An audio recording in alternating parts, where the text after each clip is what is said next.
1958 সালের ঘটনা। 560 কিলোমিটার দৈর্ঘ্যের ইংলিশ চ্যানেল অতিক্রম করেছিলেন প্রথম বাংলাদেশি ব্রজেন দাস। অদম্য সাহস, দুঃসাহসিক মনোভাব, প্রচন্ড সাহসিকতা ব্রজেন দাসকে বিশ্বের বুকে এই সফলতা এনে দিয়েছিল। অদম্য সাহস নিয়ে বিউপির FASS ইউনিট, FSSS ইউনিট এবং FBS ইউনিটের ইংরেজি ভার্সনের সাধারণ জ্ঞান তুমিও আয়ত্ত করতে পারবে খুব সহজে। ইংরেজি ভার্সন সাধারণ জ্ঞানের জন্য অদম্য হতে পারে তোমার জন্য সবচেয়ে সহায়ক, যেখানে বাংলাদেশ বিষয়গুলির সাম্প্রতিক, আন্তর্জাতিক সাম্প্রতিক, বিগত বিশ্ববিদ্যালয়ের প্রশ্ন এবং প্রায় 2000 প্রশ্নের MCQ মডেল টেস্ট আছে এই বইটিতে। সাধারণ জ্ঞান ইংরেজি ভার্সনের বই হচ্ছে অদম্য। এই বইটি তোমার সকল লাইব্রেরিতে পাওয়া যাচ্ছে। নিকটস্থ লাইব্রেরি থেকে আজকেই সংগ্রহ করো। বই সংগ্রহ করলেই ইনশাআল্লাহ আমাদের ফেসবুক পেজে তুমি প্রতিনিয়ত ফ্রি ক্লাস এবং ফ্রি এক্সাম পাবে। তোমার জন্য অনেক অনেক শুভকামনা রইল।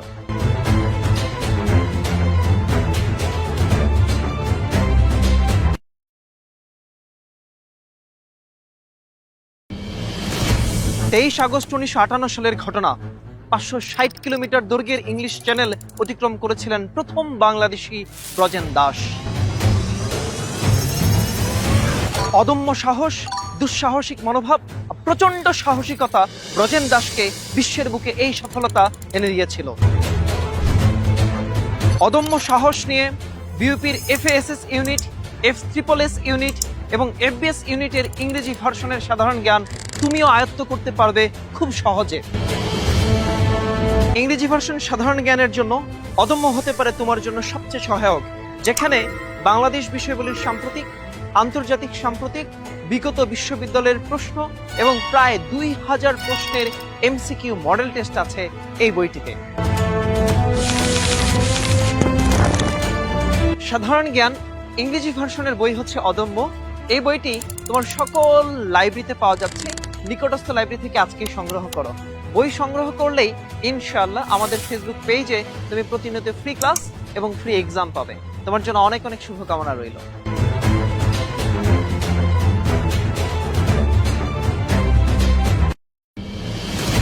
23 আগস্ট 1958 সালের ঘটনা। 560 কিলোমিটার দৈর্ঘ্যের ইংলিশ চ্যানেল অতিক্রম করেছিলেন প্রথম বাংলাদেশি ব্রজেন দাস। অদম্য সাহস, দুঃসাহসিক মনোভাব, প্রচন্ড সাহসিকতা ব্রজেন দাসকে বিশ্বের বুকে এই সফলতা এনে দিয়েছিল। অদম্য সাহস নিয়ে বিউপির FASS ইউনিট, FSSS ইউনিট এবং FBS ইউনিটের ইংরেজি ভার্সনের সাধারণ জ্ঞান তুমিও আয়ত্ত করতে পারবে খুব সহজে। ইংরেজি ভার্সন সাধারণ জ্ঞানের জন্য অদম্য হতে পারে তোমার জন্য সবচেয়ে সহায়ক, যেখানে বাংলাদেশ বিষয়গুলির সাম্প্রতিক, আন্তর্জাতিক সাম্প্রতিক, বিগত বিশ্ববিদ্যালয়ের প্রশ্ন এবং প্রায় 2000 প্রশ্নের MCQ মডেল টেস্ট আছে এই বইটিতে। সাধারণ জ্ঞান ইংরেজি ভার্সনের বই হচ্ছে অদম্য। এই বইটি তোমার সকল লাইব্রেরিতে পাওয়া যাচ্ছে। নিকটস্থ লাইব্রেরি থেকে আজকেই সংগ্রহ করো। বই সংগ্রহ করলেই ইনশাআল্লাহ আমাদের ফেসবুক পেজে তুমি প্রতিনিয়ত ফ্রি ক্লাস এবং ফ্রি এক্সাম পাবে। তোমার জন্য অনেক অনেক শুভকামনা রইল।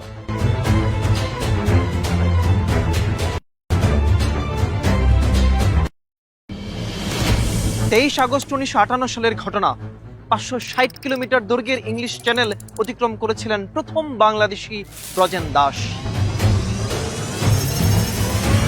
অদম্য সাহস, দুঃসাহসিক মনোভাব, প্রচন্ড সাহসিকতা ব্রজেন দাসকে বিশ্বের বুকে এই সফলতা এনে দিয়েছিল। অদম্য সাহস নিয়ে বিউপির FASS ইউনিট, FSSS ইউনিট এবং FBS ইউনিটের ইংরেজি ভার্সনের সাধারণ জ্ঞান তুমিও আয়ত্ত করতে পারবে খুব সহজে। ইংরেজি ভার্সন সাধারণ জ্ঞানের জন্য অদম্য হতে পারে তোমার জন্য সবচেয়ে সহায়ক, যেখানে বাংলাদেশ বিষয়গুলির সাম্প্রতিক, আন্তর্জাতিক সাম্প্রতিক, বিগত বিশ্ববিদ্যালয়ের প্রশ্ন এবং প্রায় 2000 প্রশ্নের MCQ মডেল টেস্ট আছে এই বইটিতে। সাধারণ জ্ঞান ইংরেজি ভার্সনের বই হচ্ছে অদম্য। এই বইটি তোমার সকল লাইব্রেরিতে পাওয়া যাচ্ছে। নিকটস্থ লাইব্রেরি থেকে আজকেই সংগ্রহ করো। বই সংগ্রহ করলেই ইনশাআল্লাহ আমাদের ফেসবুক পেজে তুমি প্রতিনিয়ত ফ্রি ক্লাস এবং ফ্রি এক্সাম পাবে। তোমার জন্য অনেক অনেক শুভকামনা রইল।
আসসালামু আলাইকুম প্রিয় শিক্ষার্থী, আবারও আমন্ত্রণ জানাই ঐতিহাসিক সাধারণ জ্ঞান ম্যারাথন ক্লাসে। সবাই আমার কথা শুনতে পাচ্ছ কিনা এবং আমাকে দেখতে পাচ্ছ কিনা? সবাই আমাকে শুনতে পাচ্ছ কিনা, আমাকে দেখতে পাচ্ছ কিনা একটু কমেন্টে জানাও। সবাই আমাকে শুনতে পাচ্ছ কিনা, দেখতে পাচ্ছ কিনা কমেন্টে জানাও।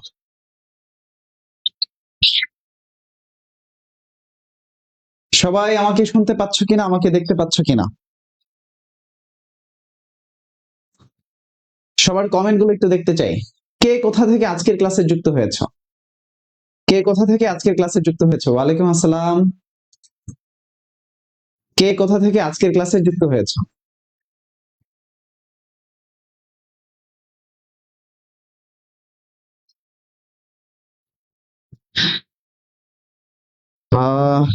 Your star boy is here.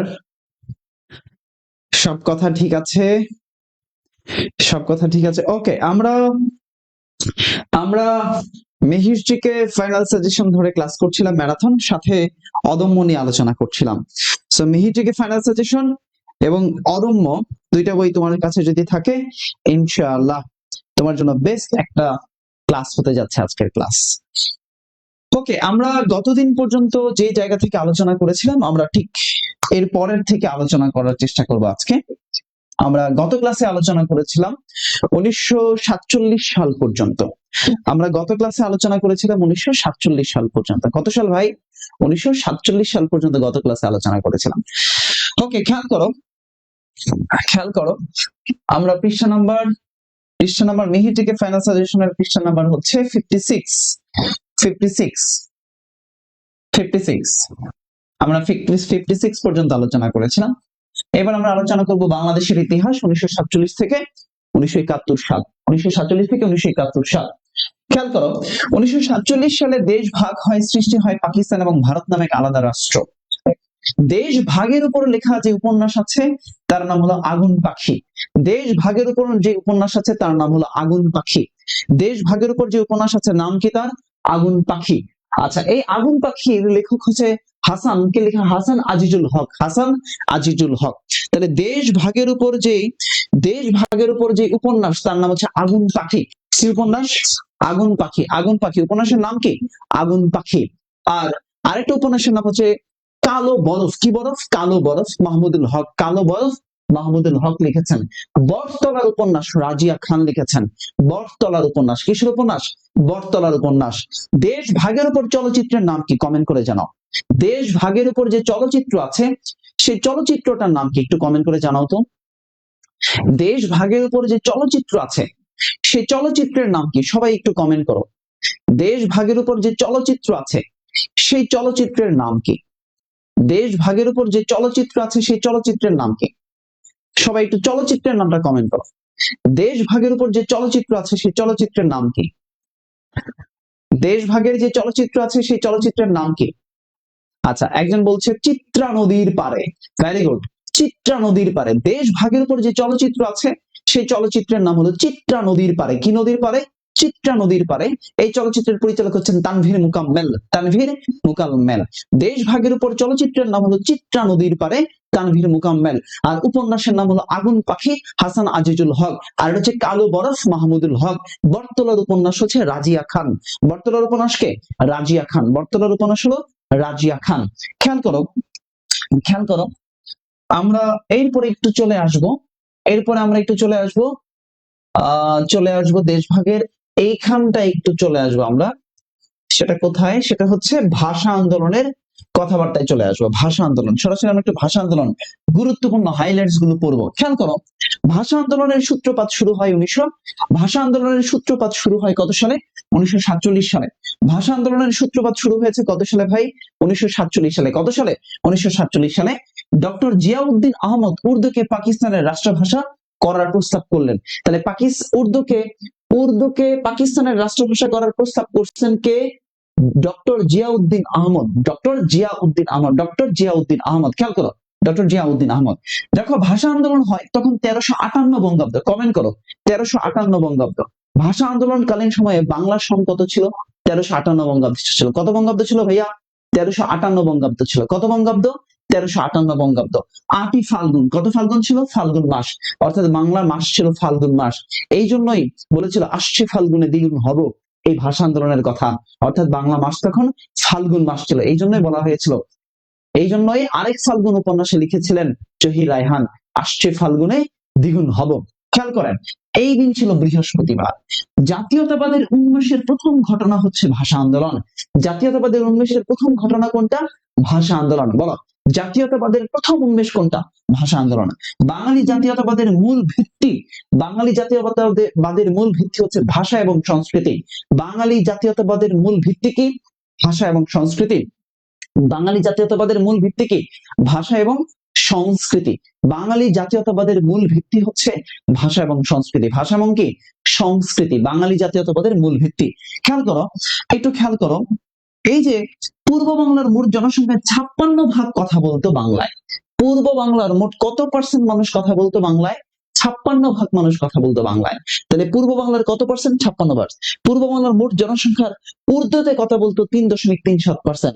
আর বাকি যারা, তারা পাঞ্জাব, বেলুচি, সিন্ধু, পশতুন ভাষায় কথা বলতো। বুঝতে পারলাম? তাহলে খেয়াল করো, 1937 সালে জিন্নাহ মুসলিম লীগের দাপ্তরিক ভাষা উর্দু করতে চাইলে বিরোধিতা করেন কে? শেরে বাংলা একে ফজলুল হক। একে ফজলুল হক বিরোধিতা করেছিলেন। তাহলে ভাষা আন্দোলন থেকে 1948 থেকে 1952 সাল পর্যন্ত ভাষা দিবস পালন করা হয়েছে মার্চ মাসের 11 তারিখ। কত তারিখে? 11 তারিখে, মার্চ মাসের 11 তারিখে ভাষা দিবস পালন করা হয়েছে। এটা পরীক্ষায় অসংখ্যবার আসছে যে 1948 থেকে 1952 সাল পর্যন্ত ভাষা দিবস পালন করা হয়। ভাষা দিবস পালন করা হয় কোন দিনটাতে? ভাষা দিবস পালন করা হয় কোন দিনটাতে? সবাই একটু কমেন্টে দেখো, কত তারিখ? মার্চ মাসের কত তারিখ? ভাষা দিবস পালন করা হয় মার্চ মাসের কত তারিখ? ভাষা দিবস পালন করা হয় মার্চ মাসের কত তারিখ? সবাই একটু কমেন্টে জানাও, কত তারিখে? কত তারিখে কমেন্ট করা হয়? 11ই মার্চ। কত তারিখে? মার্চ মাসের 11 তারিখ। 11 তারিখ। মার্চ মাসের কত তারিখ? 11 তারিখ। 11ই মার্চ। 11 মার্চ। ওকে, সবাই একটু ক্লাসটা শেয়ার করে দাও তো ভাই। সবাই একটু ঝটপট ক্লাসটা শেয়ার করে দাও তো। সবাই একটু ক্লাসটা শেয়ার করে দাও। তোমরা ক্লাসটা শেয়ার করে দিবা বলেই তো আজকে ক্লাসে আবার দাঁড়ালাম। তোমরা জাস্ট একটু ক্লাসটা শেয়ার করে দাও। তোমাদের কাছে এইটুকু চাই যে তোমরা ক্লাসটা শেয়ার করে দিবা। একটু দ্রুত শেয়ার করে দিবা প্লিজ। একটু দ্রুত শেয়ার করে দিবা, আর কিছুই চাই না, জাস্ট ক্লাসটা শেয়ার করে দিবা। তোমাদের কাছে হাম্বল রিকোয়েস্ট, যে যেখান থেকে আছো সবাই একটু ক্লাসটা শেয়ার করে দিয়ে একটু ডান লিখো, ক্লাস শেয়ার করে দিয়ে একটু ডান লিখো তো ভাই, শুনতে ভাল লাগবে, ভাল লাগবে, বিশ্বাস করে ভাল লাগবে, ভাল লাগবে।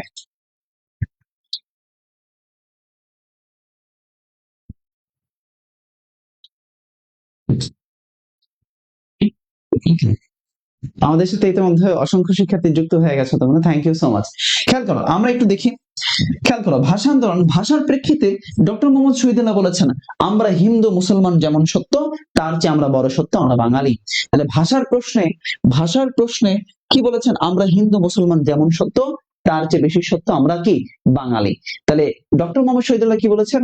আমরা হিন্দু মুসলমান যেমন সত্য তার থেকে বেশি সত্য কি? আমরা বাঙালি। হিন্দু মুসলমান যেমন সত্য তার থেকে বেশি সত্য হচ্ছে আমরা বাঙালি। তাহলে হিন্দু মুসলমান যেমন সত্য তার থেকে বেশি সত্য কি? আমরা বাঙালি। কি বললাম? বাঙালি। খেয়াল করো, ভাষা আন্দোলনের সময় 17 সদস্য বিশিষ্ট, কত সদস্য? 17 জন সদস্য নিয়ে পূর্ব বাংলা ভাষা কমিটির সভাপতি ছিলেন কে? আকরাম খান। তাহলে ভাষা আন্দোলনের সময়টাতে পূর্ব বাংলা ভাষা কমিটির সভাপতি কে ছিলেন? আকরাম খান। কে ছিলেন ভাই? আকরাম খান ছিলেন, আকরাম খান। তাহলে পরীক্ষা প্রশ্ন আসতে পারে, পরীক্ষা প্রশ্ন হতে পারে যে পূর্ব বাংলা ভাষা কমিটির সভাপতি কে? পূর্ব বাংলা ভাষা কমিটির সভাপতি কে? আকরাম খান। পূর্ব বাংলার ভাষা কমিটির সভাপতি কে ভাই? আকরাম খান। আকরাম খান, আকরাম খান ছিলেন। আচ্ছা, এরপরে আসে তমুদ্দুন মজলিস। তমুদ্দুন মজলিস ভাষা আন্দোলনের প্রথম সংগঠনের নাম। ভাষা আন্দোলনের প্রথম সংগঠনের নাম কি? তমুদ্দুন মজলিস। 1947 সালে গঠিত হয় সেপ্টেম্বর মাসের 1 তারিখে। এটা একটা সাংস্কৃতিক প্রতিষ্ঠান ছিল। কি ধরনের প্রতিষ্ঠান ছিল ভাই? এটা একটা সাংস্কৃতিক প্রতিষ্ঠান। বলো কেমন প্রতিষ্ঠান ছিল? এটা একটা সাংস্কৃতিক প্রতিষ্ঠান ছিল। তাহলে খেয়াল করো, ভাষা আন্দোলনের প্রথম যে সংগঠন তার নাম হচ্ছে তমুদ্দুন মজলিস, 1947 সালের 1 সেপ্টেম্বর। আচ্ছা, এটার সদর দপ্তর কোথায় ছিল? বড় মগবাজার, ঢাকা। বড় মগবাজার, ঢাকা। সদর দপ্তর ছিল বড় মগবাজার, ঢাকা। এই যে এটার প্রতিষ্ঠাতা ছিলেন ঢাকা বিশ্ববিদ্যালয়ের পদার্থ বিজ্ঞানের অধ্যাপক আবুল কাশেম। তাহলে প্রতিষ্ঠাতা কে ছিলেন ভাই? প্রতিষ্ঠাতা ছিলেন আবুল কাশেম। ঢাকা বিশ্ববিদ্যালয়ের পদার্থ বিজ্ঞানের অধ্যাপক আবুল কাশেম। ঢাকা বিশ্ববিদ্যালয়ের পদার্থ বিজ্ঞানের অধ্যাপক কে ছিলেন? আবুল কাশেম। খেয়াল করো, ভাষা আন্দোলনের জনক বলা হয় অধ্যাপক আবুল কাশেমকে। ভাষা আন্দোলনের জনককে? অধ্যাপক আবুল কাশেম। ভাষা আন্দোলনের জনককে? অধ্যাপক আবুল কাশেম। অধ্যাপক আবুল কাশেম। ভাষা আন্দোলনের মুখপাত্র যে পত্রিকাটা ছিল তার নাম হচ্ছে সাপ্তাহিক সৈনিক পত্রিকা। সৈনিক পত্রিকা। তাহলে ভাষা আন্দোলনের যে প্রথম সংগঠন তমুদ্দুন মজলিস, এর প্রতিষ্ঠাতাকে আবুল কাশেম। কোন বিশ্ববিদ্যালয়ের অধ্যাপক ছিলেন? ঢাকা বিশ্ববিদ্যালয়ের অধ্যাপক ছিলেন। কোন ডিপার্টমেন্টে ছিলেন? ফিজিক্স ডিপার্টমেন্টে ছিলেন। কোন ডিপার্টমেন্টে ছিলেন ভাই? কোন ডিপার্টমেন্টে ছিলেন? ফিজিক্স ডিপার্টমেন্টে ছিলেন। ফিজিক্স ডিপার্টমেন্টে ছিলেন। খেয়াল করো, 1947 সালের 15 সেপ্টেম্বর তমুদ্দুন মজলিস একটা গ্রন্থ প্রকাশ করে। ভাষা আন্দোলনের প্রথম গ্রন্থ, ভাষা আন্দোলনের প্রথম যে গ্রন্থ, ভাষা আন্দোলনের যে প্রথম গ্রন্থ, ভাষা আন্দোলনের প্রথম গ্রন্থ তার নাম কি? পাকিস্তানের রাষ্ট্রভাষা বাংলা না উর্দু। ভাষা আন্দোলনের যে প্রথম গ্রন্থ, সেই গ্রন্থের নাম কি? পাকিস্তানের রাষ্ট্রভাষা বাংলা না উর্দু। ভাষা আন্দোলনের প্রথম গ্রন্থের নাম কি? পাকিস্তানের রাষ্ট্রভাষা বাংলা না উর্দু। পাকিস্তানের রাষ্ট্রভাষা বাংলা না উর্দু। এটা ছিল ভাষা আন্দোলনের প্রথম গ্রন্থ। প্রথম গ্রন্থ, ভাষা আন্দোলনের প্রথম গ্রন্থ। খেয়াল করো, খেয়াল করো, এই যে পাকিস্তানের রাষ্ট্রভাষা বাংলা না উর্দু প্রবন্ধটি লিখছিল কে? আবুল কাশেম, কাজী মোতাহের হোসেন, আবুল মনসুর আহমদ। তাহলে এই গ্রন্থের লেখক কতজন? সবাই একটু কমেন্ট করো তো ভাই। পাকিস্তানের রাষ্ট্রভাষা বাংলা না উর্দু, এটার লেখক কতজন? সবাই একটু আমাকে বলো, লেখক কতজন? পাকিস্তানের রাষ্ট্রভাষা বাংলা না উর্দু, পাকিস্তানের রাষ্ট্রভাষা বাংলা না উর্দু, এটার লেখক কতজন? পাকিস্তানের রাষ্ট্রভাষা বাংলা না উর্দু, এটার লেখক কতজন? 3 জন। কি কি নাম? আবুল কাশেম, কাজী মোতাহের হোসেন, আবুল মনসুর আহমদ। আবুল কাশেম, কাজী মোতাহের হোসেন, আবুল মনসুর আহমদ। বলো, আমার কথা বুঝতে পারছো? আমার কথা বুঝতে পারছো? বলো, যতটুকু আলোচনা করলাম কনসেপ্ট ক্লিয়ার? যতটুকু আলোচনা করলাম কনসেপ্ট ক্লিয়ার? যতটুকু আলোচনা করলাম কনসেপ্ট ক্লিয়ার? যতটুকু আলোচনা করলাম কনসেপ্ট ক্লিয়ার? সবাই একসাথে একটু বলো, তাড়াহুড়ার কিছু নাই, তাড়াহুড়ার কিছু নাই। বলো কনসেপ্ট ক্লিয়ার হয়েছে কিনা, যা আলোচনা করলাম কনসেপ্ট ক্লিয়ার হয়েছে কিনা। এই বছরে ভাষা আন্দোলন রিলেটেড একটা প্রশ্ন হতে পারে, পরীক্ষায় সম্ভাবনা আছে, চলে আসার সম্ভাবনা আছে, কিন্তু পরীক্ষায় চলে আসবে ভাষা আন্দোলন রিলেটেড প্রশ্ন। ওকে, দেখো, গণপরিষদ, গণপরিষদে বাংলা ভাষার দাবি। পাকিস্তানের গণপরিষদের প্রথম অধিবেশন বসেছিল করাচিতে 1948 সালে। কত সালে? 1948 সালে। তাহলে গণপরিষদের অধিবেশনে উর্দু এবং ইংরেজির পাশাপাশি বাংলা ভাষাকে বাংলা ভাষাকে রাখার দাবি জানিয়েছিলেন গণপরিষদ কংগ্রেসের সদস্য কুমিল্লার ধীরেন্দ্রনাথ দত্ত 23 ফেব্রুয়ারি 1948 সালে। বাংলা ভাষার দাবি সর্বপ্রথম কে জানান? বাংলা ভাষার দাবি সর্বপ্রথম কে জানান? ধীরেন্দ্রনাথ দত্ত। সবাই একটু কমেন্ট করো, বাংলা ভাষার দাবি কে জানিয়েছিলেন? ধীরেন্দ্রনাথ দত্ত। বাংলা ভাষার দাবি সর্বপ্রথম কে জানান? ধীরেন্দ্রনাথ দত্ত। তার বাড়ি কোথায়? কুমিল্লায়। বাড়ি কোথায় ভাই? কুমিল্লা। এই বাড়ি কোথায়? কুমিল্লায়। বাড়ি কোথায়? কুমিল্লায়। বাড়ি কোথায় ভাই? কুমিল্লা। ধীরেন্দ্রনাথ দত্ত। কবে জানাইছে? 1948 সালে। কত তারিখে? 1948 সালের 23 ফেব্রুয়ারি। 1948 সালের 23 ফেব্রুয়ারি। 1948 সালের 23 ফেব্রুয়ারি। 1948 সালের কত তারিখে? 1948 সালের 23 ফেব্রুয়ারিতে। 1948 সালের 23 ফেব্রুয়ারি কুমিল্লার ধীরেন্দ্রনাথ দত্ত। 1948 সালের 23 ফেব্রুয়ারি। ফেব্রুয়ারি মাসের কত তারিখ? 23 তারিখে। তাহলে সবাই আমাকে একসাথে একটু বলো যে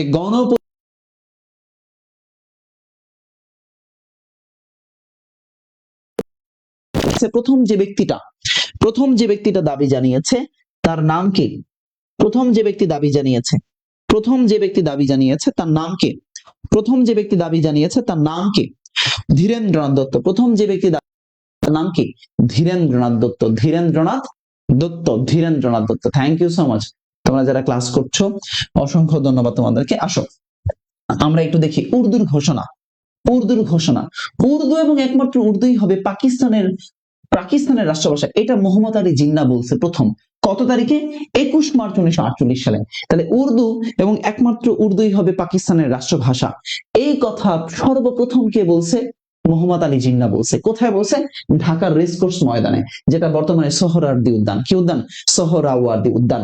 দ্বিতীয়বার 24 মার্চ 1948 সালে ঢাকা বিশ্ববিদ্যালয়ের কার্জন হলের সমাবর্তনে গিয়ে তিনি একই কথা আবার বলেন। তখন ছাত্র জনতা না না বলে চিৎকার করে ওঠে। ছাত্র জনতা কি করে? না না বলে চিৎকার করে ওঠে। ছাত্র জনতা না না বলে চিৎকার করে ওঠে। তা দেখো, প্রধানমন্ত্রী খাজা নাজিমুদ্দিন প্রথম উর্দু হবে পাকিস্তানের রাষ্ট্রভাষা এই ঘোষণা দিয়েছেন 26 জানুয়ারি 1952 সালে ঢাকার পল্টন ময়দানে। কোথায়? ঢাকার পল্টন ময়দানে। 26 জানুয়ারি 1952 সালে ঢাকার পল্টন ময়দানে দিয়েছিলেন। পল্টন ময়দান, ঢাকার পল্টন।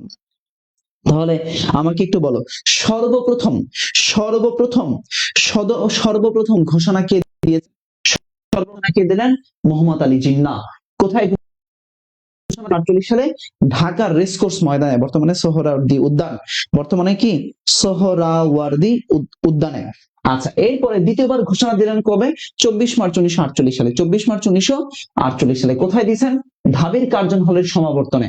আর 1952 সালের 26 মার্চ আমরা দেখি খাজা নাজিমুদ্দিন, প্রধানমন্ত্রী খাজা নাজিমুদ্দিন তিনি দিয়েছিলেন। ওকে, আমাকে বলো যতটুকু আলোচনা করলাম ক্লিয়ার? তাহলে বাংলা ভাষার দাবি জানলাম। আচ্ছা, বাংলা ভাষার দাবি পড়লাম, উর্দুর ঘোষণা পড়লাম। আচ্ছা, এখানে কয়েকটা জিনিস একটু দেখে রাখো। সেটা হচ্ছে সর্বদলীয় কেন্দ্রীয় রাষ্ট্রভাষা সংগ্রাম কমিটি পেশাজীবীদের দ্বারা, এটার আহ্বায়ক ছিলেন কাজী গোলাম মাহবুব। এটা 31 জানুয়ারি 1952 সালে গঠিত হয়েছিল। সর্বদলীয় কেন্দ্রীয় রাষ্ট্রভাষা সংগ্রাম কমিটি, যেটা হচ্ছে পেশাজীবীদের দ্বারা, সেটা কাজী গোলাম মাহবুব আহ্বায়ক ছিলেন। 31 জানুয়ারি 1952 সালে এটা গঠিত হয়। ভাষা শহীদ এই বছরে একজন ভাষা শহীদের বর্ষপূর্তি আছে, বলতে পারবা সেটা কোন ভাষা শহীদ? বর্ষপূর্তি আছে, সেটা কোন ভাষা শহীদ বলতে পারবা?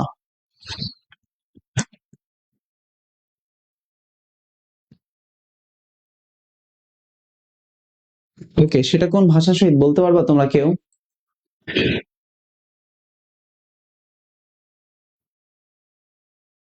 আচ্ছা, খেয়াল করো, আমরা ভাষা শহীদ নিয়ে আলোচনা করি।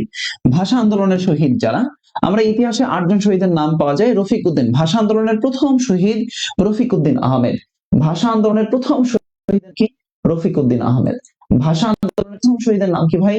রফিক উদ্দিন আহমেদ। ভাষা আন্দোলনের প্রথম শহীদ রফিক উদ্দিন আহমেদ। ভাষা আন্দোলনের প্রথম শহীদের নাম কি? রফিক উদ্দিন আহমেদ। ভাষা আন্দোলনের প্রথম শহীদ ছিল জগন্নাথ বিশ্ববিদ্যালয়ের হিসাব বিজ্ঞানের ছাত্র। এই কোন ডিপার্টমেন্টের ছাত্র ছিল? কমেন্ট করো। কোন ডিপার্টমেন্টের ছাত্র ছিল? জগন্নাথ বিশ্ববিদ্যালয়ের হিসাব বিজ্ঞানের ছাত্র। জগন্নাথ বিশ্ববিদ্যালয়ের কোন ডিপার্টমেন্ট? হিসাব বিজ্ঞানের ছাত্র ছিল। ভাষা আন্দোলনের প্রথম শহীদ হয়েছে আব্দুল জব্বার, বাড়ি হলো ময়মনসিংহে। রফিক উদ্দিনের বাড়ি হচ্ছে মানিকগঞ্জ। রফিক উদ্দিনের বাড়ি কোথায়?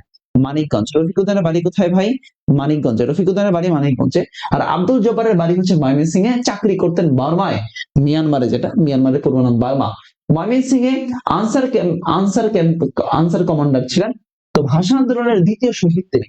ভাষা আন্দোলনে কেমন শহীদ? দ্বিতীয় শহীদ ছিলেন। ভাষা আন্দোলনে কি? দ্বিতীয় শহীদ ছিলেন।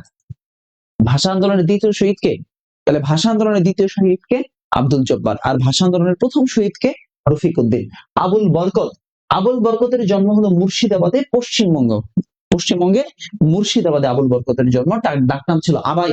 আবুল বরকতের ডাকনাম কি ছিল ভাই? আবাই। আবুল বরকতের ডাকনাম কি? আবাই। পরীক্ষায় এটা কমন আসে যে আবুল বরকতের ডাকনাম কি, পরীক্ষায় আসে, অসংখ্যবার আসছে যে আবুল বরকতের ডাকনাম কি। আবুল বরকতের ডাকনাম হচ্ছে আবাই। খেয়াল করো, আব্দুল সালাম রাষ্ট্রবিজ্ঞানের ছাত্র ছিল ঢাকা বিশ্ববিদ্যালয়ের। তার নামে আবুল বরকত স্মৃতি জাদুঘর আছে। আবুল বরকত স্মৃতি জাদুঘর আছে কোথায়? ঢাকা বিশ্ববিদ্যালয়ে আবুল বরকত স্মৃতি জাদুঘর রয়েছে। আবুল বরকত স্মৃতি জাদুঘর। খেয়াল করো, সে যেখানে মৃত্যুবরণ করেছে সেখানে বর্তমান শহীদ মিনারটা নির্মিত হয়েছে। সে যেখানে মৃত্যুবরণ করেছে সেখানে বর্তমান শহীদ মিনারটা আছে। তাহলে আবুল বরকত ঢাকা বিশ্ববিদ্যালয়ের ছাত্র, কোন ডিপার্টমেন্টে ছিল?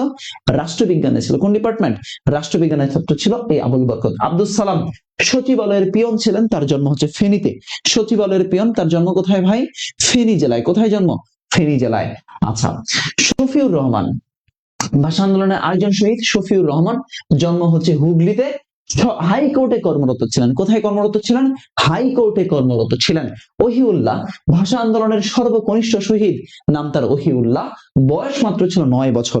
তাহলে ভাষা আন্দোলনের সর্বকনিষ্ঠ শহীদ, ভাষা আন্দোলনের সর্বকনিষ্ঠ শহীদ নাম কি তার? ওহিউল্লাহ। ভাষা আন্দোলনের সর্বকনিষ্ঠ শহীদ, ভাষা আন্দোলনের সর্বকনিষ্ঠ শহীদের নাম কি? ওহিউল্লাহ। ওহিউল্লাহ।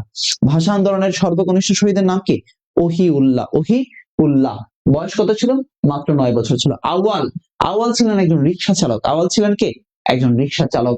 আওয়াল ছিলেন রিক্সা চালক। আখতারুজ্জামান ছিলেন অজ্ঞাতনামা। দেখো, আবুল বরকতের নামে আবুল বরকত স্মৃতি জাদুঘর রয়েছে ঢাকা বিশ্ববিদ্যালয়ের জহুরুল হক হল সংলগ্ন।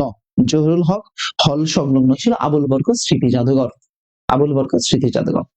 ওকে, তাহলে ভাষা শহীদের কনসেপ্ট ক্লিয়ার হয়েছে কিনা? ভাষা শহীদ ক্লিয়ার? সবাই একসাথে একটু আমাকে বলো, ভাষা শহীদ ক্লিয়ার? ডান। ভাষা শহীদ ডান। তাড়াহুড়ার কিছু নাই। যারা ক্লাস করছো একটু রেগুলার ক্লাসটা করো আমাদের সাথে। একটু ক্লাসের রিয়্যাক্ট দাও তো, যে ভিডিওটা ক্লাসের লাইভ পোস্টে একটু রিয়্যাক্ট দাও। ক্লাসের লাইভের যে পোস্ট আছে সেই পোস্টে একটু রিয়্যাক্ট দাও। তোমরা তো রিয়্যাক্ট করো না, এই জন্য তোমাদের নিজেদের প্রয়োজনে একটু রিয়্যাক্ট দাও। আর ক্লাসটা তোমার টাইমলাইনে তুমি একটু শেয়ার করে রাখো।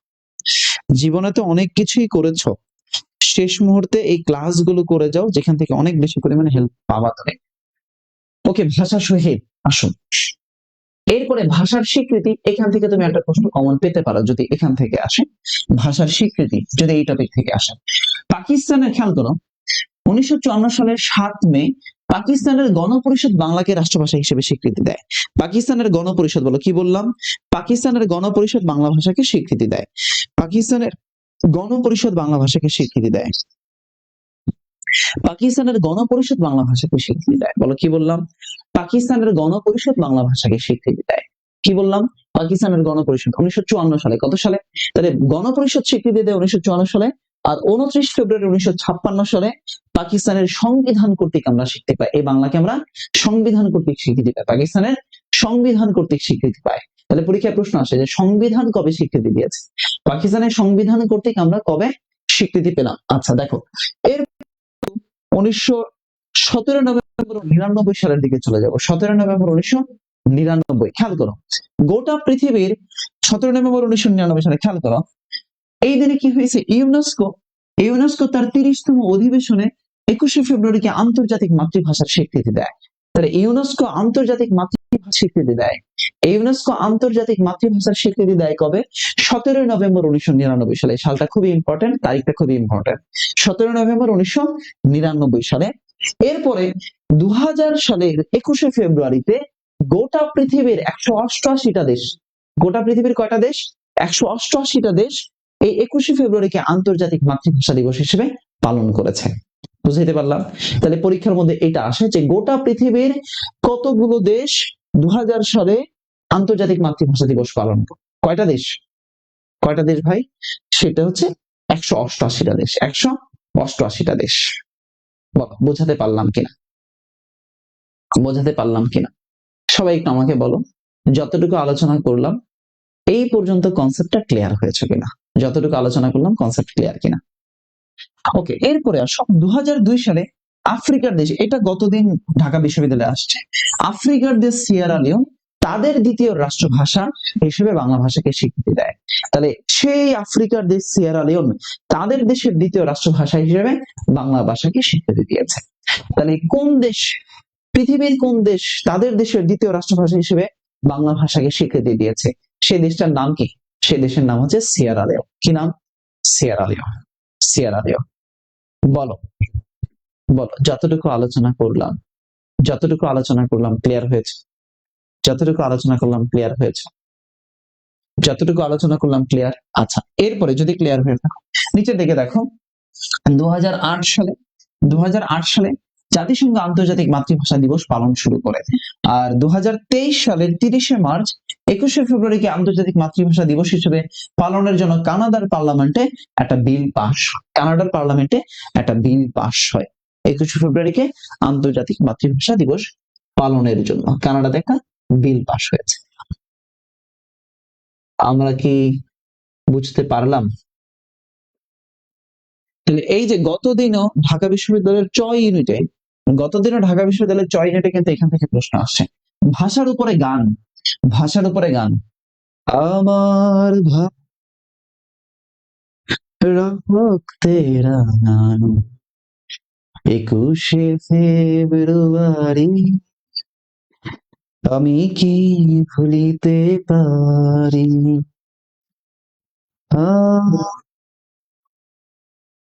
তাহলে এই যে আমার ভাইয়ের রক্তে রাঙানো 21শে ফেব্রুয়ারি আমি কি ভুলিতে পারি, গীতিকারকে? আব্দুল গাফফার চৌধুরী। এই কমেন্ট করো, গীতিকারকে?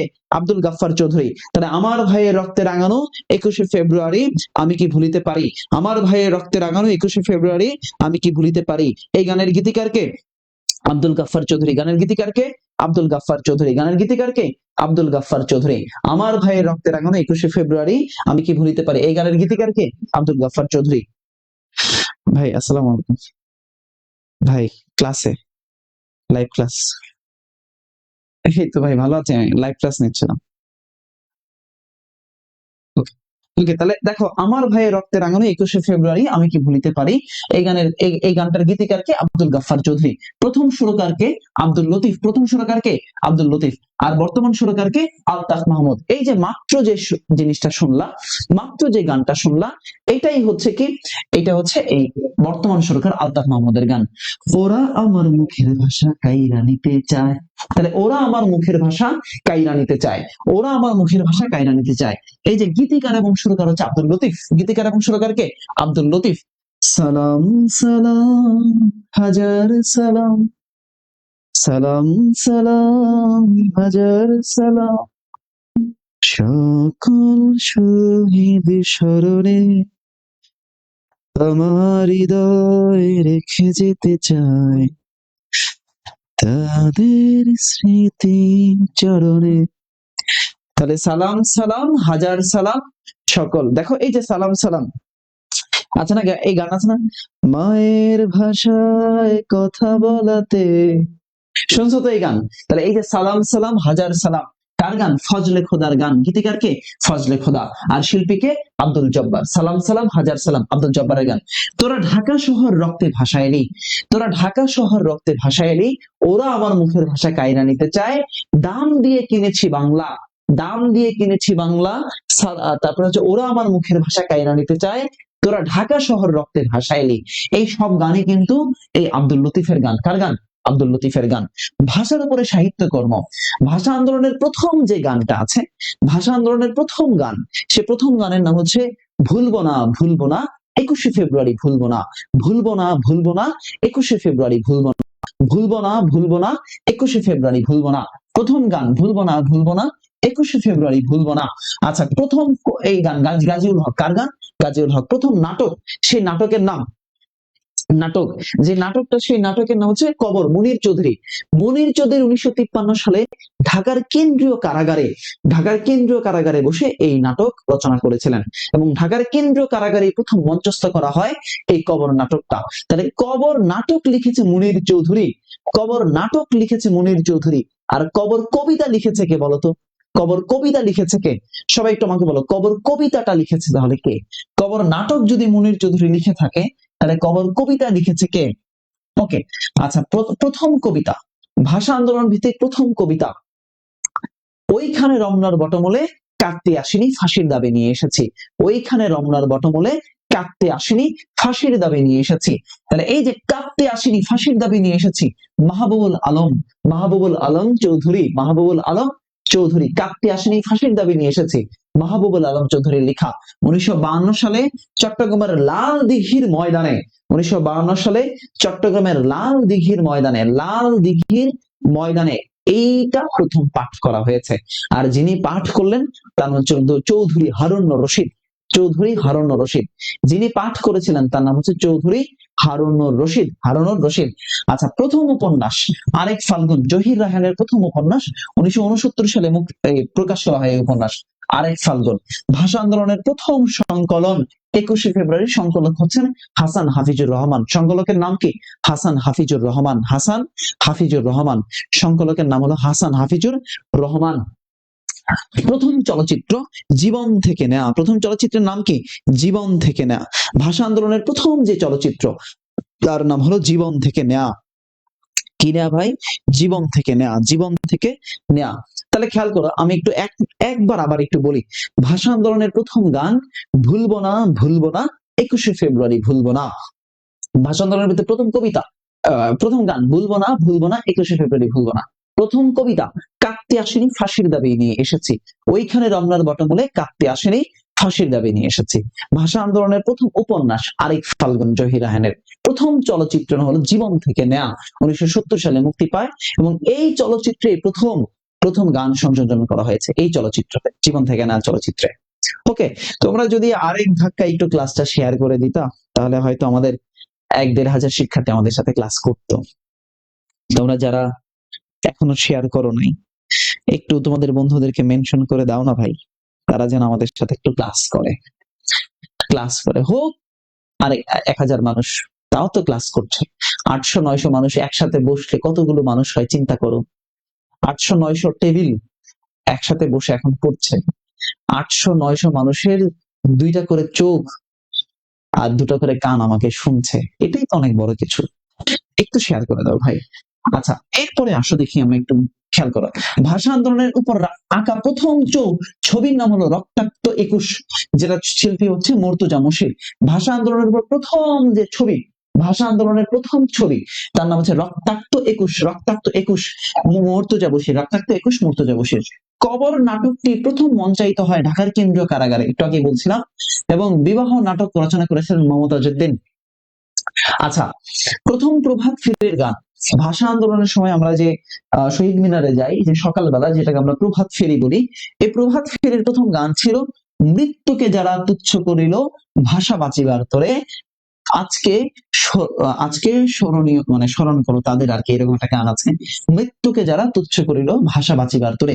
গীতিকার মোশাররফ উদ্দিন আহমেদ, মোশাররফ উদ্দিন আহমেদ। আচ্ছা কবিতা, ভাষা আন্দোলনের আরেকটা কবিতা হচ্ছে অমর একুশে, হাসান হাফিজুর রহমান। অমর একুশে লিখেছেন হাসান হাফিজুর রহমান। আচ্ছা এরপরে বর্ণমালা আমার দুঃখিনী বর্ণমালা, এটা পরীক্ষা একবার আসছে। বর্ণমালা আমার দুঃখিনী বর্ণমালা, বর্ণমালা আমার দুঃখিনী বর্ণমালা, বর্ণমালা আমার দুঃখিনী বর্ণমালা। ফেব্রুয়ারি 1969 কবিতা শামসুর রহমান।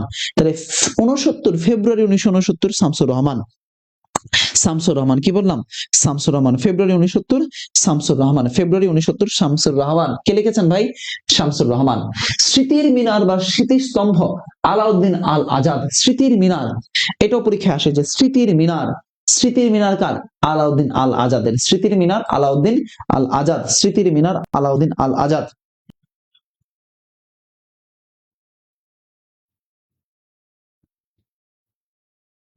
ওকে, স্মৃতির মিনার, আলাউদ্দিন আল আজাদ।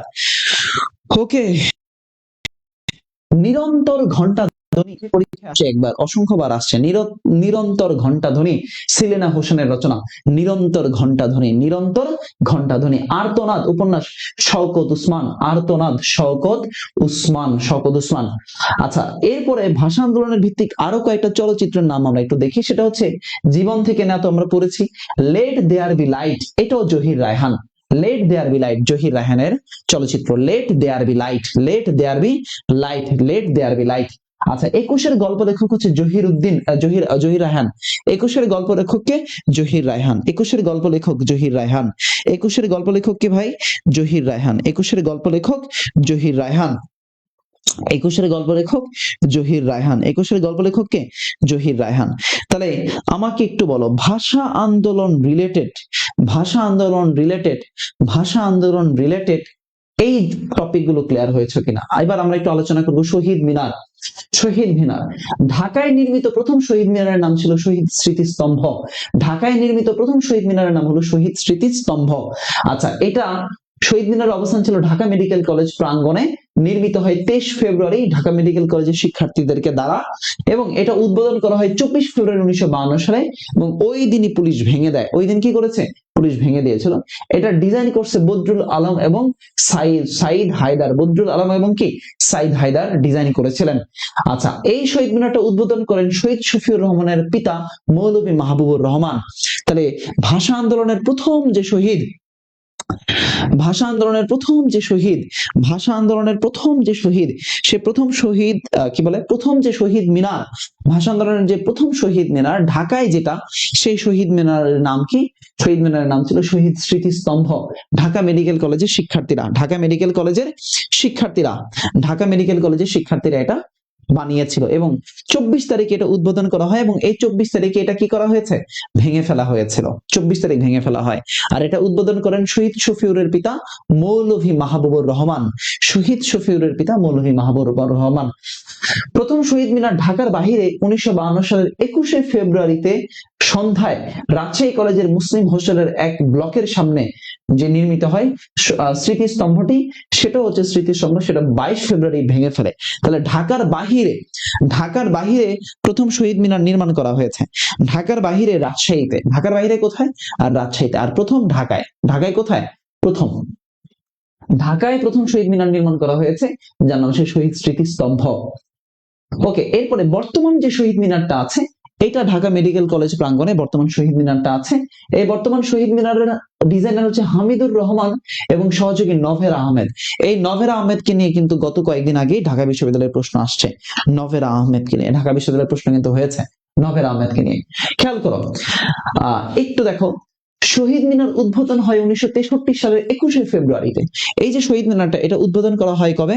1963 সালের 21শে ফেব্রুয়ারিতে শহীদ মিনার উদ্বোধন করেন।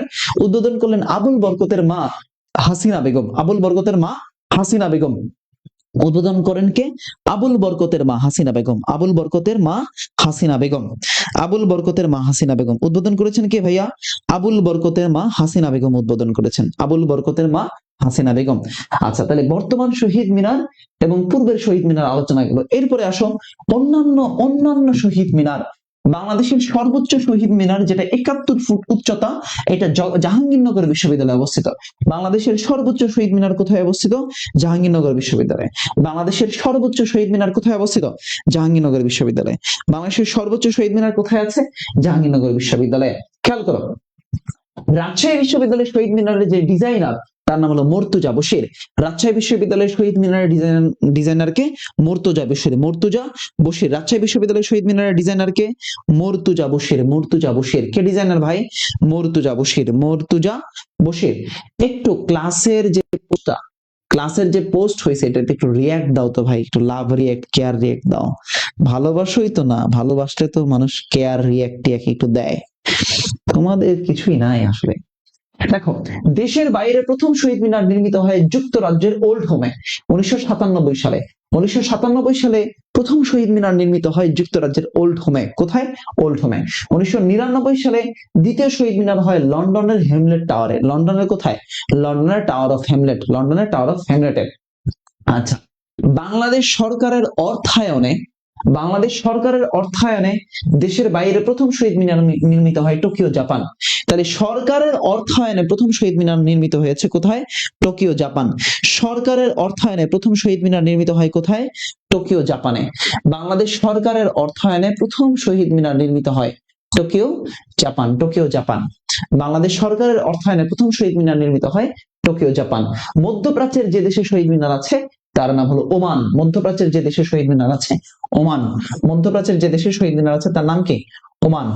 আচ্ছা, আমরা ভাষা শহীদদের স্মরণে কিছু ভাস্কর্য আছে, এটা একটু পড়বো, খেয়াল করো। অমর একুশে জাহানারা পারভীন স্থপতি, জাহাঙ্গীরনগর বিশ্ববিদ্যালয়ে আছে।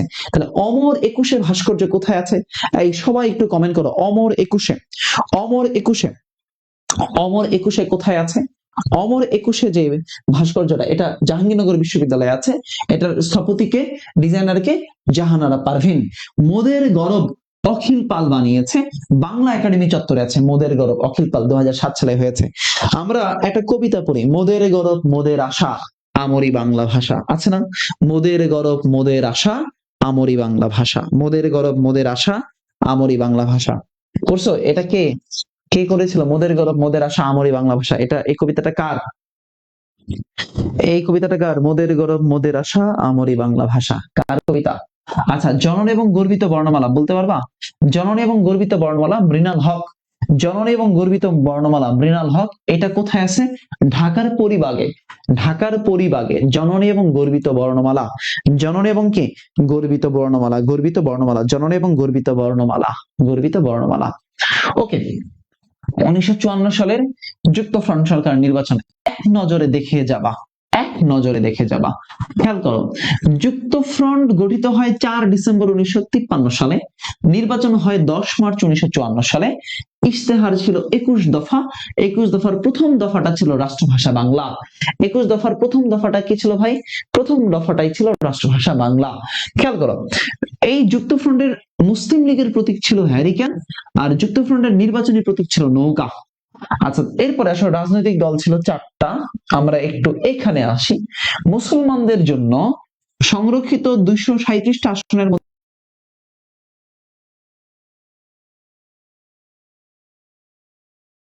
এ কে ফজলুল হকের নেতৃত্বে গঠিত হয়েছিল 1954 সালে, 1954 সাল। আচ্ছা, যুক্তফ্রন্ট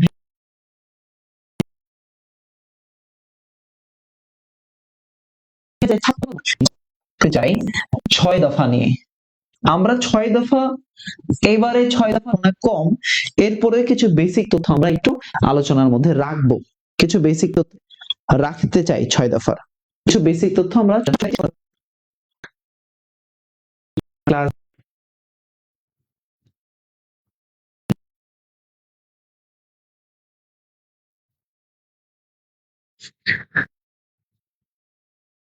আমি দেখছি, তোমাদের দেখছি।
ये क्या हुआ, ये क्या हुआ, ये क्या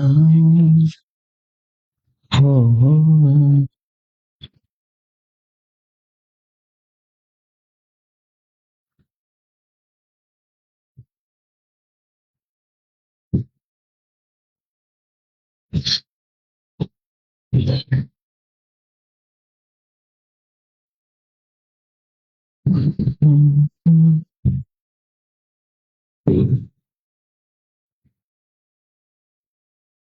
Na na na na na na na na।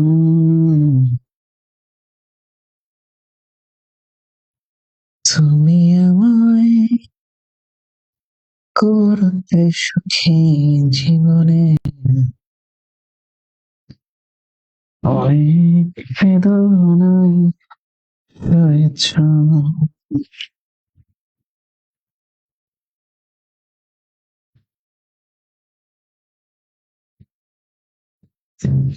তুমি আমায়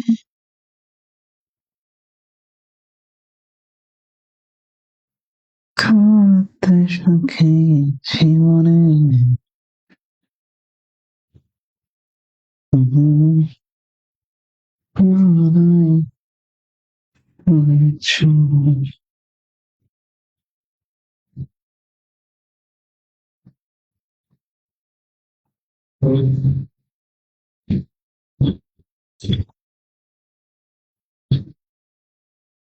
তুমি আমায় করতে সুখী জীবনে।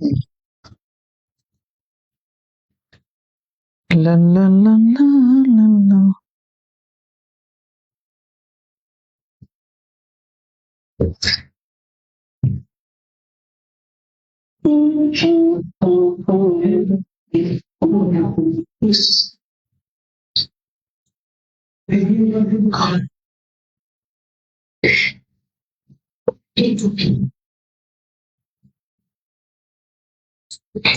क्या हुआ, ये क्या हुआ।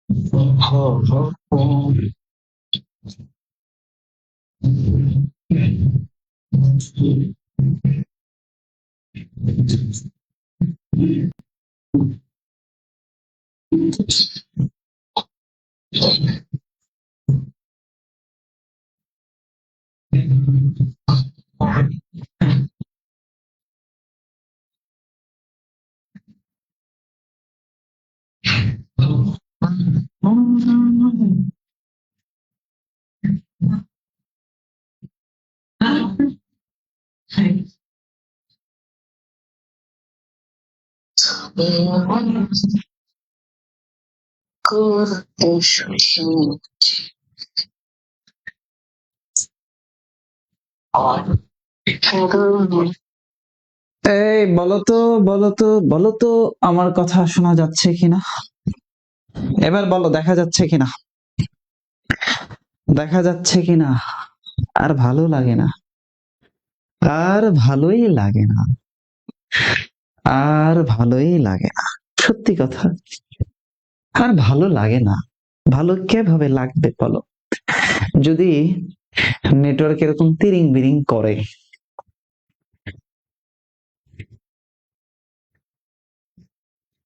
যদি নেটওয়ার্ক এরকম তিরিং বিরিং করে, তাহলে কি ভালো লাগে?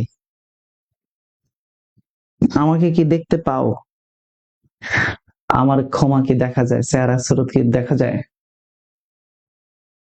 বলো তো ভাই, আমাকে কি দেখা যায়? আমাকে দেখা যায় কিনা সেটা আগে বলো।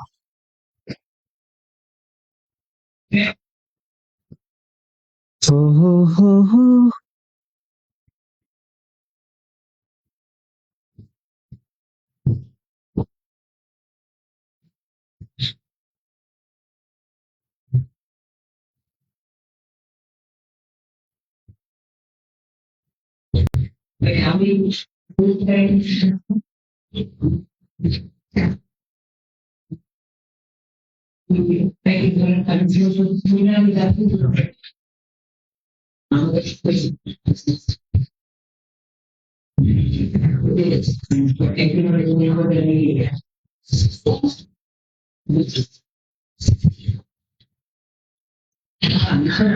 ভালো তো শোনা যাচ্ছে আমাকে?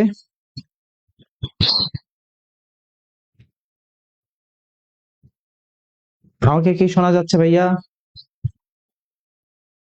আমাকে কি দেখা যাচ্ছে?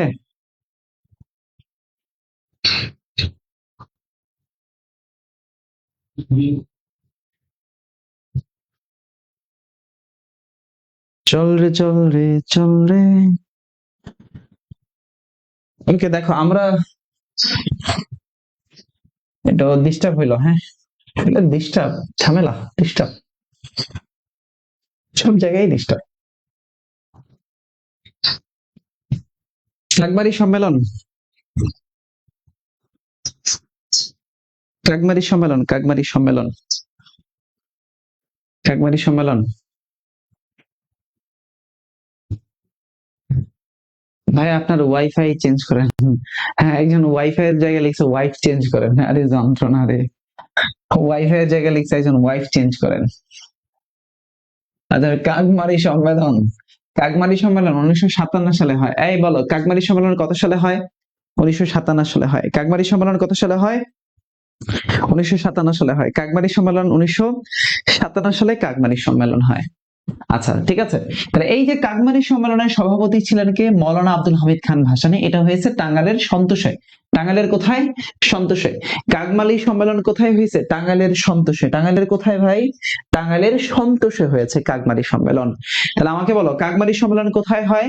টাঙ্গাইলের সন্তোষে হয় কাকমারি সম্মেলন। টাঙ্গাইলের কোথায়? সন্তোষে হয়েছে কাকমারি সম্মেলন। প্রধান অতিথি ছিলেন কে?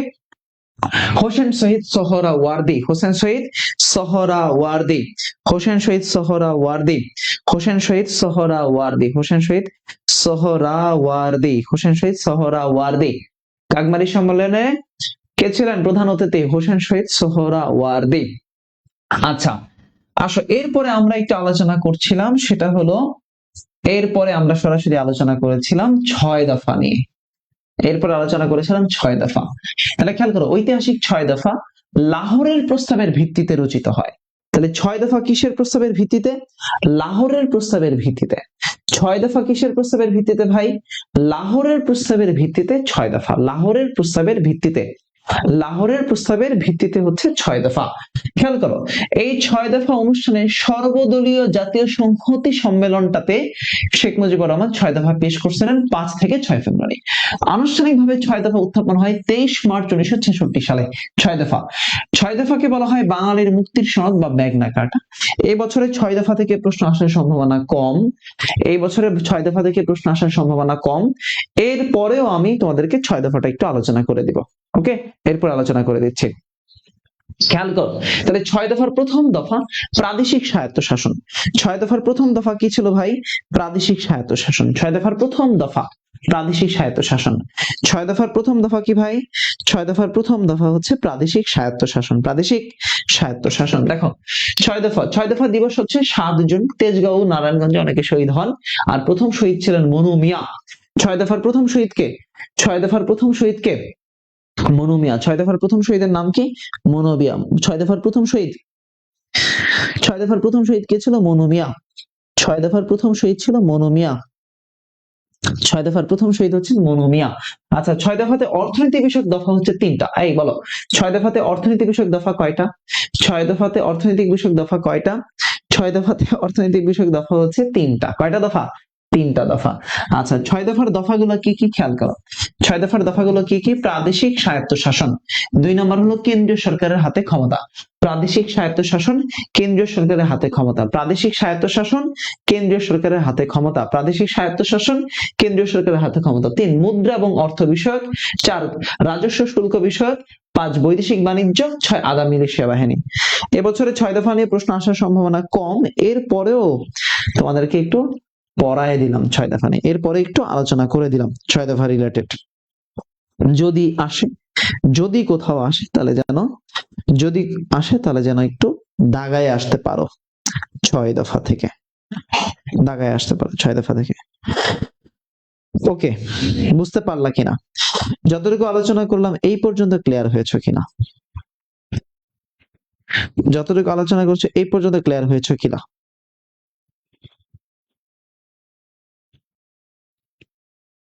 এই পর্যন্ত ক্লিয়ার হয়েছে কিনা? যতটুকু আলোচনা করলাম এই পর্যন্ত ক্লিয়ার হয়েছে কি না?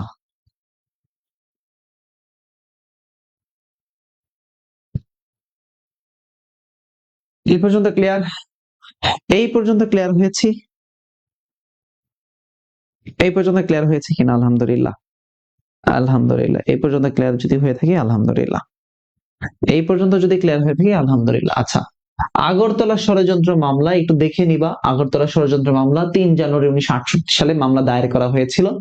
তো রাষ্ট্র বনাম শেখ মুজিব এবং অন্যান্য ছিল। এই মামলার নাম ছিল রাষ্ট্র বনাম শেখ মুজিব এবং অন্যান্য। মোট আসামি ছিল 35 জন। মামলা ফাঁস করে দেয় আমির হোসেন। এই মামলার সাথে বিজড়িত জাদুঘর যেটা বিজয় কেতন, ঢাকা সেনানিবাসে অবস্থিত। জাস্ট একটু আগরতলা ষড়যন্ত্র মামলা দেখে যেও, আসার সম্ভাবনা কম। এইগুলো থেকে এই বছরের প্রশ্ন আসার সম্ভাবনা কম। বিগত সময়তে অনেক প্রশ্ন হতো, অনেক প্রশ্ন হতো বিগত সময়ে, অনেক প্রশ্ন হতো। আচ্ছা, সবাই আমাকে একটু হেল্প করো। আবার আমরা একদম প্রথম দিকে যেরকম করে সবাইকে নিয়ে একটু ক্লাস করতাম, সবাই একটু আবার একটু প্লিজ শেয়ার করে দাও। সবাই একটু আবার প্লিজ শেয়ার করে দিও। ওকে, আচ্ছা, সবাই শেয়ার করে দিও আরেক ধাক্কায়। হ্যাঁ, আরেক ধাক্কায় শেয়ার করে দাও। এবার আমরা একটু আলোচনা করতে চাই গণ অভ্যুত্থান। 1969 সালের গণ অভ্যুত্থান। 1969 সালের গণ অভ্যুত্থান। 1969 সালের গণ অভ্যুত্থান। 69 গণ অভ্যুত্থান। আচ্ছা, সবাই রেডি? 69 গণ অভ্যুত্থান। খেয়াল করো, তাহলে 1968 সালে নভেম্বরে ছাত্র অসন্তোষকে কেন্দ্র করে পাকিস্তানের তৎকালীন প্রেসিডেন্ট আইয়ুব খান স্বৈর শাসনের বিরুদ্ধে আন্দোলনের সূত্রপাত হয়। আচ্ছা, তাহলে এই যে গণ অভ্যুত্থান, এই গণ অভ্যুত্থানের সাথে জড়িত ব্যক্তি 4 জন, এদেরকে নিয়ে পরীক্ষায় প্রশ্ন আসে। সেটা হচ্ছে আসাদুজ্জামান আসাদ। আসাদুজ্জামান আসাদ 20 জানুয়ারি 1969 সালে তাকে শহীদ হয়। আসাদুজ্জামান আসাদ 20 জানুয়ারি 1969 সালে শহীদ হয়। আসাদুজ্জামান আসাদ 20 জানুয়ারি 1969 সালে শহীদ হয়। আসাদুজ্জামান আসাদ কবে শহীদ হয়েছে? 20 জানুয়ারি 1969 সালে। 20 জানুয়ারি 1969 সালে আসাদুজ্জামান আসাদ শহীদ হয়েছে। তাহলে এই 20 তারিখটাই হচ্ছে কি দিবস? আসাদ দিবস। 20 তারিখটা কি দিবস? আসাদ দিবস। 20 তারিখটা হচ্ছে আসাদ দিবস। ঢাবির ইতিহাসের ছাত্র আসাদকে হত্যা করা হয়। ঢাকা বিশ্ববিদ্যালয়ের ইতিহাস বিভাগের ছাত্র আসাদকে হত্যা করা হয়েছে 20 জানুয়ারি। এই দিনটাই হচ্ছে আসাদ দিবস। কি দিবস ভাই? আসাদ দিবস। তাহলে 1969 সালের 20 জানুয়ারি আসাদ দিবস। কি দিবস ভাই? আসাদ দিবস। মতিউর রহমান, মতিউর রহমান খেয়াল করো, 69 সালের 24 জানুয়ারি ঢাকার নবকুমার ইনস্টিটিউটের নবম শ্রেণীর ছাত্রকে হত্যা করা হয়।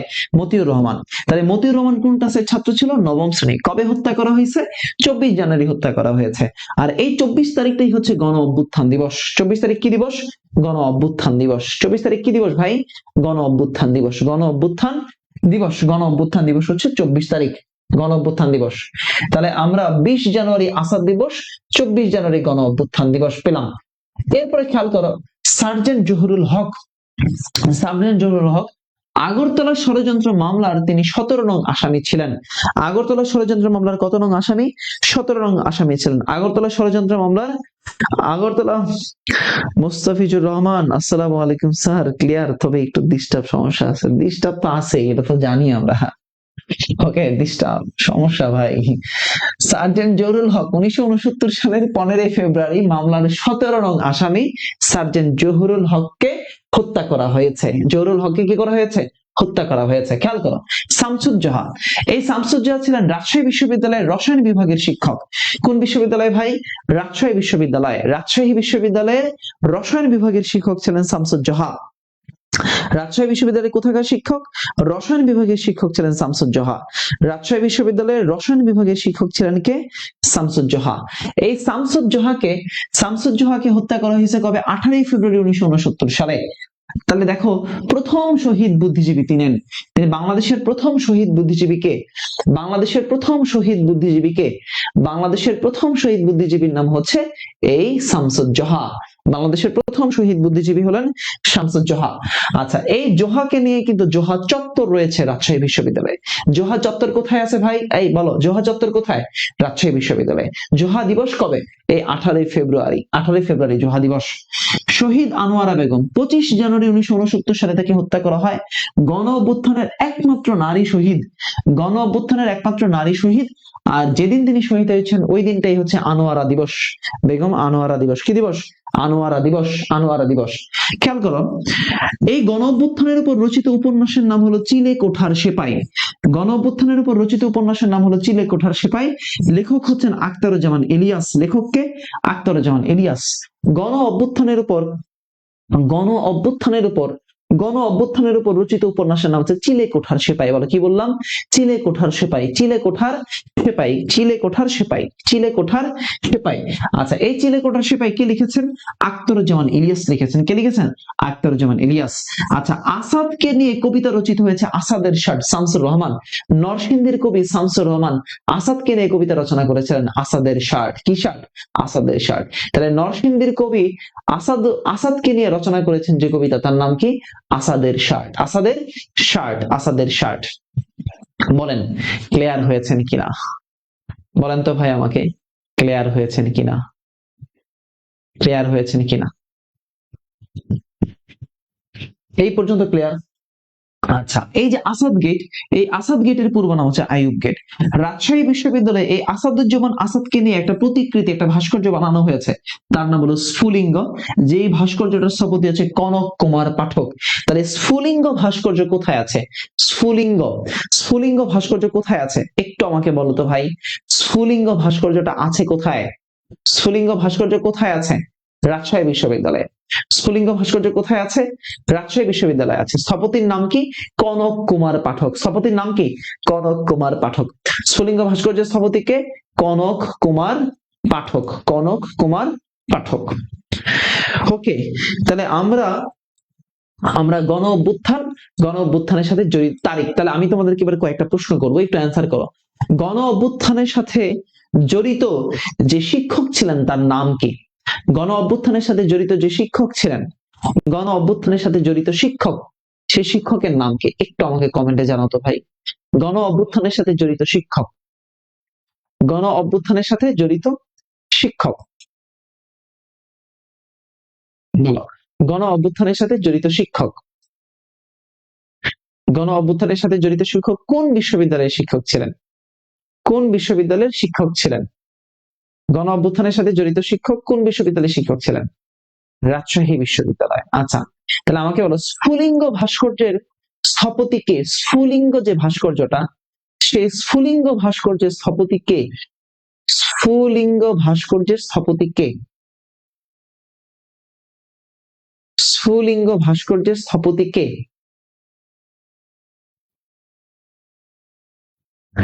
স্ফুলিঙ্গ ভাস্কর্যের স্থপতি কে?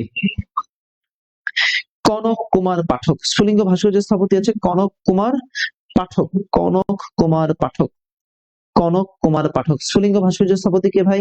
কনক কুমার পাঠক। কনক কুমার পাঠক। আচ্ছা, থ্যাংক ইউ। আচ্ছা, তাহলে বলো এই পর্যন্ত আলোচনা ডান, আলহামদুলিল্লাহ, আলোচনা কনসেপ্ট ক্লিয়ার। আশা করি এই পর্যন্ত কনসেপ্ট ক্লিয়ার। তাহলে আমরা এর পরের টপিকে চলে যেতে পারি, মহান মুক্তিযুদ্ধতে আমরা চলে যাব। মহান মুক্তিযুদ্ধতে আমরা চলে যাব। মহান মুক্তিযুদ্ধে চলে যাব ইনশাআল্লাহ। আজকের ক্লাস থেকে তোমরা যারা ম্যারাথন ক্লাসগুলো করছো, আমি তোমাদেরকে বলি এই ক্লাসগুলো তোমাকে সর্বোচ্চ লেভেলের হেল্প, এই ম্যারাথন ক্লাসগুলো। এবং তুমি কোনোভাবে এই ক্লাসগুলো মিস দিও না। এই ক্লাসগুলো তুমি কোনোভাবে মিস দিও না। এই ক্লাসগুলো দেখবে অনেক ভালো করবা এই ক্লাস। আল্লাহ ভরসা, আল্লাহ ভরসা। আসো আমরা এরপরে আলোচনা করব আমাদের পরের টপিক, সেটা হচ্ছে মুক্তিযুদ্ধ। কিন্তু আমরা একটু মুক্তিযুদ্ধের গুরুত্বপূর্ণ জিনিসগুলো আলোচনা করব। সেটা হচ্ছে অসহযোগ আন্দোলন পালিত হয় ৩ মার্চ থেকে ২৫ মার্চ ১৯৭১ সালে। অসহযোগ আন্দোলন হয় কবে? ৩ মার্চ থেকে। অসহযোগ আন্দোলন হয় ৩ মার্চ থেকে ২৫ মার্চ ১৯৭১ সালে। ৩ মার্চ থেকে কবে? ২৫ মার্চ ১৯৭১ সালে অসহযোগ আন্দোলন হয়। তাহলে অসহযোগ আন্দোলন কবে হয়েছে? ৩ মার্চ থেকে ২৫ মার্চ। ৩ মার্চ থেকে ২৫ মার্চ হয়েছে অসহযোগ আন্দোলন। অসহযোগ আন্দোলন। পাকিস্তান থেকে চট্টগ্রাম বন্দরে অস্ত্র আসে ৩ মার্চ ১৯৭১ সালে। পাকিস্তান থেকে চট্টগ্রাম বন্দরে অস্ত্র আসছে কবে? ৩ মার্চ ১৯৭১ সালে। আচ্ছা, খেয়াল করো এরপরে মুক্তিযুদ্ধের প্রথম শহীদ শঙ্কু সমজদার। মুক্তিযুদ্ধের প্রথম শহীদের নাম হলো শঙ্কু সমজদার। শঙ্কু সমজদার ১৯৭১ সালের ৩ মার্চ। ১৯৭১ সালের ৩ মার্চ তিনি শহীদ হয়েছেন। ১৯৭১ সালের কত তারিখে?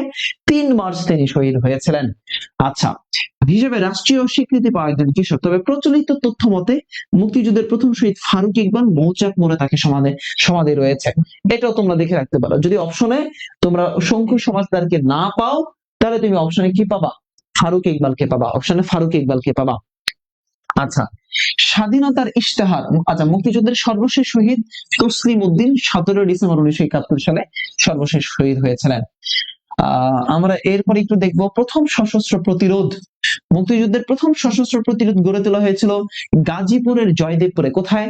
গাজীপুরের জয়দেবপুরে। মুক্তিযুদ্ধের প্রথম সশস্ত্র প্রতিরোধ গড়ে তোলা হয়েছিল গাজীপুরের জয়দেবপুর। গাজীপুরের কোথায়?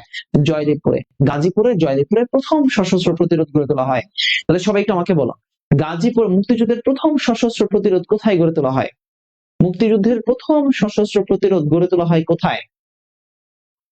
মুক্তিযুদ্ধের প্রথম সশস্ত্র প্রতিরোধ গড়ে তোলা হয় কোথায়? মুক্তিযুদ্ধের প্রথম সশস্ত্র প্রতিরোধ গড়ে তোলা হয় কোথায়? গাজীপুরের জয়দেবপুরে। গাজীপুরের কোথায়? জয়দেবপুরে। গাজীপুরের জয়দেবপুরে। গাজীপুরের জয়দেবপুরে। মুক্তিযুদ্ধের প্রথম সশস্ত্র প্রতিরোধ গড়ে তোলা হয়েছে কোথায়? গাজীপুরের জয়দেবপুরে। গাজীপুরের কোথায়? জয়দেবপুরে প্রথম সশস্ত্র প্রতিরোধ গড়ে তোলা হয়েছে। খেয়াল করো, তাহলে এই যে ১৯ মার্চ ১৯৭১ সালে ওখানে একটা ভাস্কর্য আছে, মুক্তিযুদ্ধের প্রথম যে ভাস্কর্য জাগ্রত চৌরঙ্গী, এটাই কিন্তু গত দুদিন আগে ঢাকা বিশ্ববিদ্যালয়ের পরীক্ষা আসছে। জাগ্রত চৌরঙ্গী, জাগ্রত চৌরঙ্গী, জাগ্রত চৌরঙ্গী ১৯৭৩ সালে নির্মিত হয়। স্থপতি হচ্ছেন আব্দুর রাজ্জাক। স্থপতি কে ভাই? আব্দুর রাজ্জাক। তাহলে প্রথম ভাস্কর্যের নাম হচ্ছে জাগ্রত চৌরঙ্গী, স্থপতি হচ্ছেন আব্দুর রাজ্জাক। আনুষ্ঠানিকভাবে সারা দেশে এই জাতীয় পতাকা উত্তোলন করা হয় ২৩ মার্চ ১৯৭১ সালে। এই জন্য পতাকা উত্তোলন দিবস ২৩ মার্চকে আমরা পতাকা উত্তোলন দিবস বলি। Operation searchlight, operation searchlight, operation সার্চলাইটের অপর একটা নাম হচ্ছে অপারেশন ব্লিটজ। অপারেশন সার্চলাইটের অপর একটা নাম হচ্ছে অপারেশন ব্লিটজ। অপারেশন সার্চলাইটের আরেকটা নাম কি? Operation blitz. আচ্ছা, এই সার্চলাইটের নকশা তৈরি করে 18 মার্চ 1971 সালে। সার্চলাইটের নকশা তৈরি করা হয় কবে? 18 মার্চ 1971 সালে সার্চলাইটের নকশা তৈরি করা হয়। কে করছেন? রাউফ ফরমান আলী, টিক্কা খান এবং জামশেদ। রাউফ ফরমান আলী, টিক্কা খান, জামশেদ। সার্বিক পরিকল্পনার দায়িত্ব ছিলেন টিক্কা খান। এই অপারেশন সার্চলাইটের সার্বিক দায়িত্বে কে ছিলেন? টিক্কা খান। অপারেশন সার্চলাইটের সার্বিক দায়িত্বে কে ছিলেন ভাই? অপারেশন সার্চলাইটের সার্বিক দায়িত্বে কে ছিলেন? টিক্কা খান। অপারেশন সার্চলাইটের সার্বিক দায়িত্বে কে ছিলেন? টিক্কা খান। আসেন, খেয়াল করো, বাঙালি নিধন অভিযান এটা শুরু হয় 25 মার্চ রাত 11টা 30 মিনিটে শুরু হয়েছে। আচ্ছা, ঢাকার বাহিরে দায়িত্বে ছিলেন ঢাকায় দায়িত্বে ছিলেন রাউফ ফরমান আলী, আর ঢাকার বাহিরে দায়িত্বে ছিলেন খাদিম হোসেন রেজা। ঢাকায় দায়িত্বে কে ছিলেন? খাদিম হোসেন রেজা। ওকে, খাদিম হোসেন রেজা। কে দায়িত্বে ছিলেন? খাদিম হোসেন রেজা। যে সাংবাদিক জীবনের ঝুঁকি নিয়ে ডেইলি টেলিগ্রাফ পত্রিকা, বলো কোন পত্রিকা? ডেইলি টেলিগ্রাফ পত্রিকা। যে সাংবাদিক নিজের জানের নিয়ে ডেইলি টেলিগ্রাফ পত্রিকার সাংবাদিক তিনি ছিলেন, বর্বরতার খবর প্রকাশ করেছিলেন, সেটা হচ্ছে সাইমন রিং। তাহলে সাইমন রিং কোন পত্রিকার সাংবাদিক ছিলেন? ডেইলি টেলিগ্রাফ পত্রিকার সাংবাদিক ছিলেন। সাইমন রিং কোন পত্রিকার সাংবাদিক ছিলেন? ডেইলি টেলিগ্রাফ পত্রিকার সাংবাদিক ছিলেন। সাইমন রিং কোন পত্রিকার সাংবাদিক ছিলেন? ডেইলি টেলিগ্রাফ পত্রিকার সাংবাদিক ছিলেন। ডেইলি টেলিগ্রাফ পত্রিকার সাংবাদিক ছিলেন সাইমন রিং। খেয়াল করো, অপারেশন সার্চলাইট আমরা নিচের একটু দিকে দেখব, সেটা হলো স্বাধীন বাংলা বেতার কেন্দ্র, কালুরঘাট বেতার কেন্দ্র। তাহলে এই যে কালুরঘাট বেতার কেন্দ্র, তাহলে কালুরঘাট, চট্টগ্রামের কালুরঘাট কোথায়? চট্টগ্রামের কালুরঘাটে একটা বেতার কেন্দ্র করা হয়েছে, সেটারই নাম ছিল স্বাধীন বাংলা বেতার কেন্দ্র।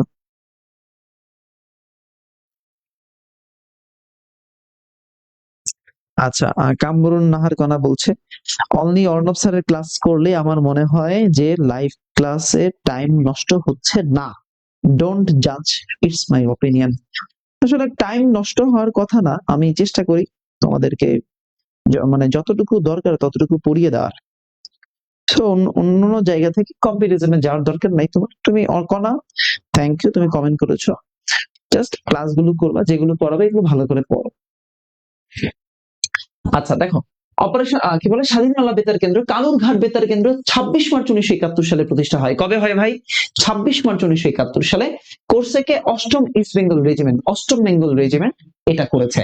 স্বাধীন বাংলা বেতার কেন্দ্র থেকে প্রথম স্বাধীনতার ঘোষণা দেন জিয়াউর রহমান 26 মার্চ 1971 সালে। তথ্যসূত্র 2025 সালে বাংলাদেশের বিশ্ব পরিচয় যে বই আছে সেটা। তাহলে স্বাধীন বাংলা বেতার কেন্দ্র থেকে প্রথম স্বাধীনতার ঘোষণা দেন কে?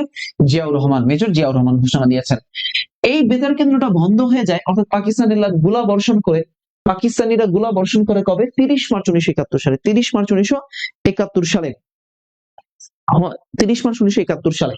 আচ্ছা দেখো, পরবর্তীতে কলকাতার বালিগঞ্জের বেতার কেন্দ্র থেকে 25 মে 1971 সালে সম্প্রচারটা শুরু হয়। 25 মে 1971 সালে সম্প্রচার শুরু হয়। আচ্ছা, এই বেতার কেন্দ্রের দুইটা অনুষ্ঠান খুবই গুরুত্বপূর্ণ। একটা হলো চরমপত্র, এটা ছিল একটা কথিকা। চরমপত্র কি ছিল ভাই? একটা কথিকা ছিল।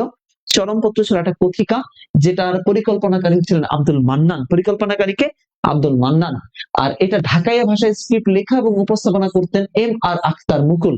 তাহলে চরমপত্র পাঠ করতেন কে? এম আর আখতার মুকুল।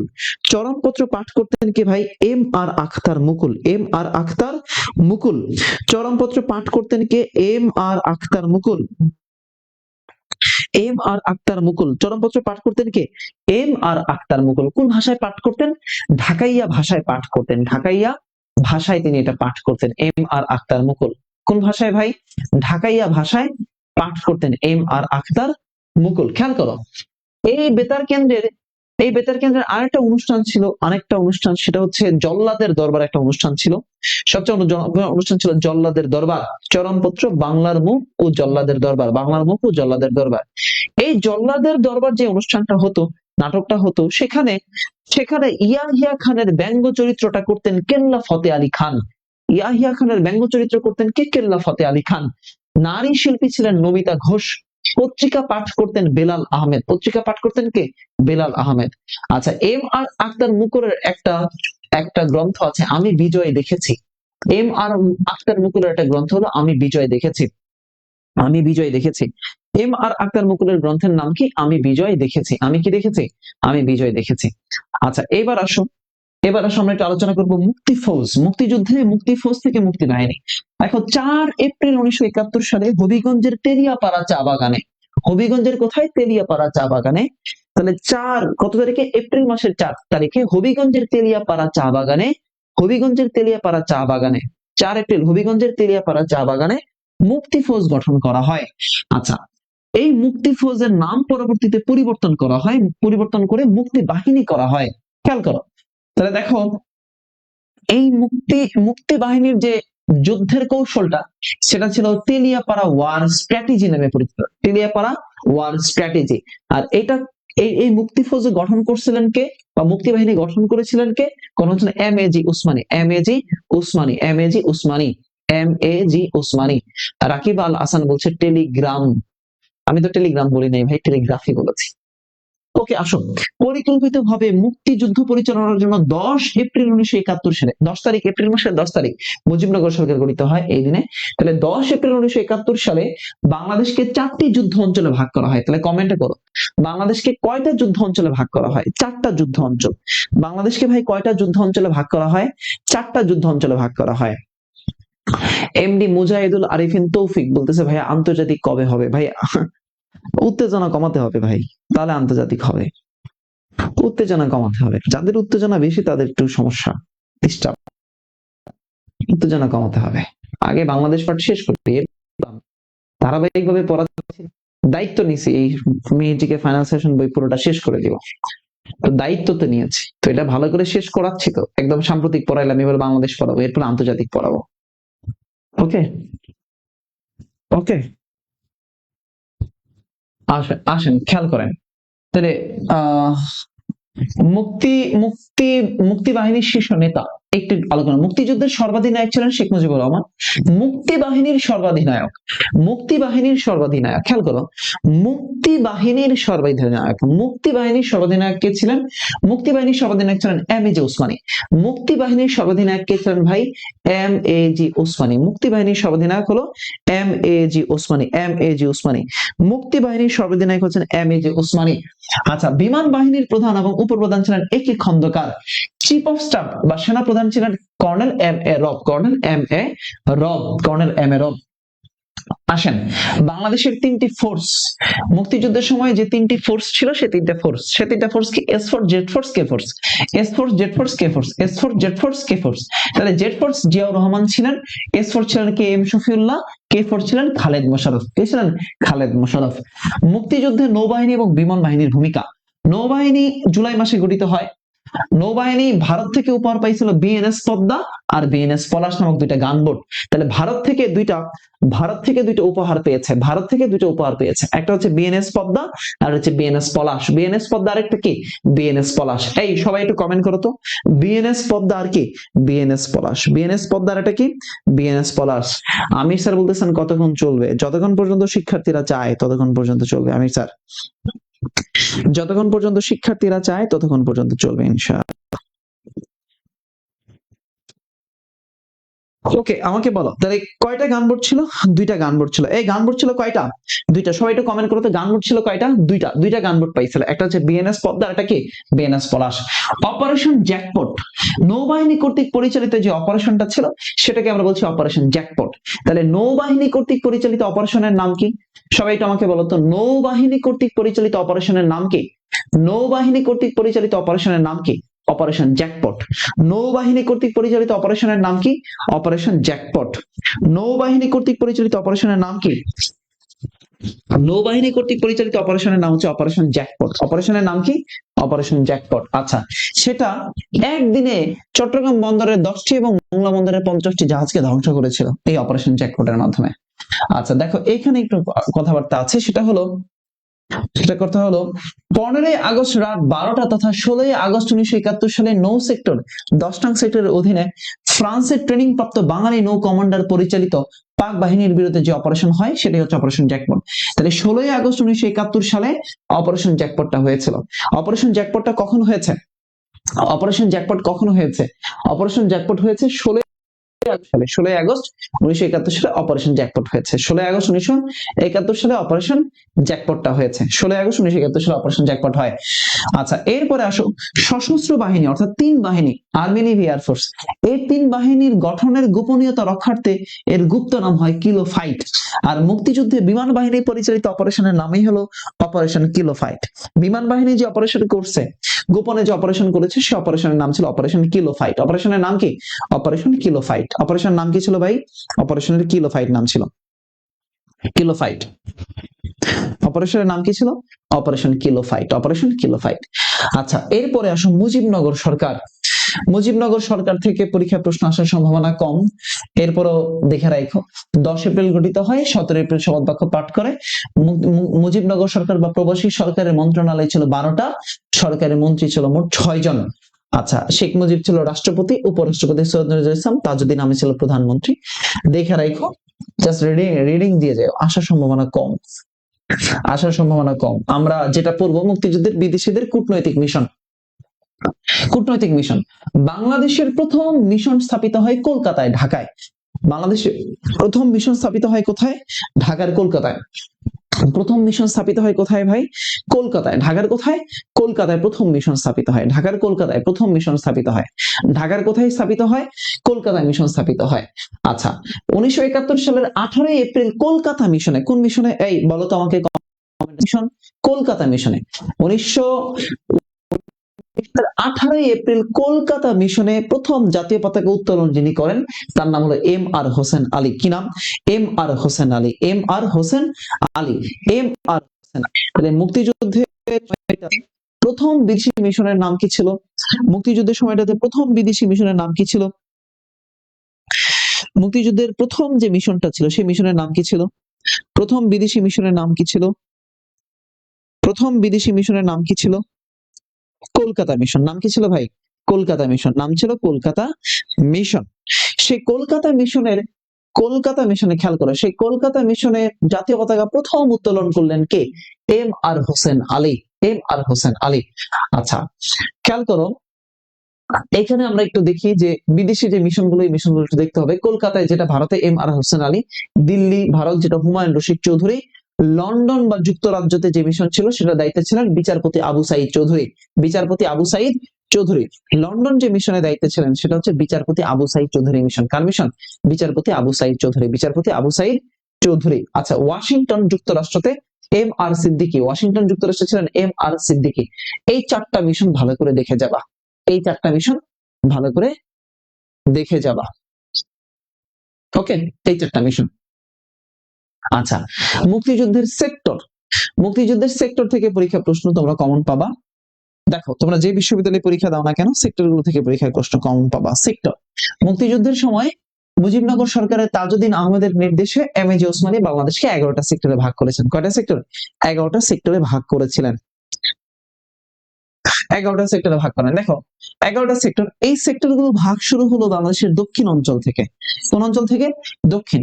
তাহলে বাংলাদেশের দক্ষিণ দিকে আছে, এই যে দেখো, 1 নম্বর সেক্টর চট্টগ্রাম, পার্বত্য চট্টগ্রাম, ফেনী নদী। তাহলে চট্টগ্রাম, পার্বত্য চট্টগ্রাম, কক্সবাজার। তাহলে খাগড়াছড়ি, বান্দরবান, রাঙ্গামাটি, কক্সবাজার। খাগড়াছড়ি, বান্দরবান, রাঙ্গামাটি, কক্সবাজার।